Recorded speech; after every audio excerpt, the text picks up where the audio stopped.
আসসালামু আলাইকুম। আপনারা সবাই ভালো আছেন এই কামনা করি।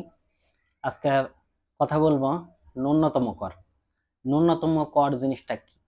ন্যূনতম কর বা মিনিমাম ট্যাক্স যাই বলেন না কেন, এই জিনিসটা হচ্ছে সরকারকে আপনার অবশ্যই নির্দিষ্ট পরিমাণ একটা টাকা দিতে হবে প্রতি বছর, যদি আপনার নির্দিষ্ট পরিমাণ আয় থাকে। অর্থাৎ সরকার কর্তৃক নির্ধারিত যে হলো আয়মুক্ত সীমা আছে, সেই সীমা যদি আপনি অতিক্রম করে থাকেন, আপনার অবশ্যই ন্যূনতম কর অবশ্যই সরকারকে দিতে হবে প্রতি বছর। এই ন্যূনতম কর জিনিসটা কোন এলাকার জন্য কেমন?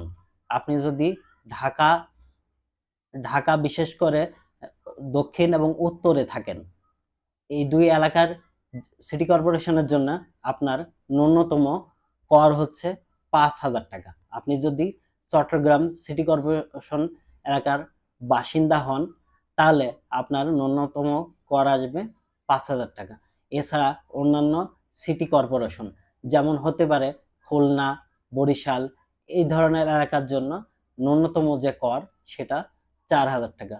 যেগুলা গ্রাম এবং প্রত্যন্ত অঞ্চল, ইউনিয়ন পরিষদ, এই ধরনের এলাকার জন্য আপনার ন্যূনতম কর দিতে হবে বা আসবে সরকারের কাছ থেকে, যেটা আপনার জন্য দেওয়া বাধ্যতামূলক হবে, সেটা হবে ৩,০০০ টাকা।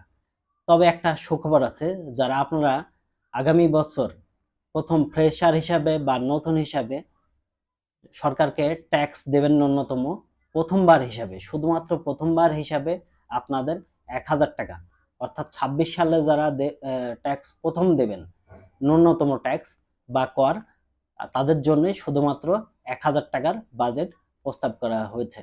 আপনারা সবাই আশা করছি আমার ভিডিওর মাধ্যমে ন্যূনতম কর বা ট্যাক্সের যে বিষয়টা, এটা বুঝতে পেরেছেন। আপনাদের সবার প্রতি অনেক অনেক শুভকামনা।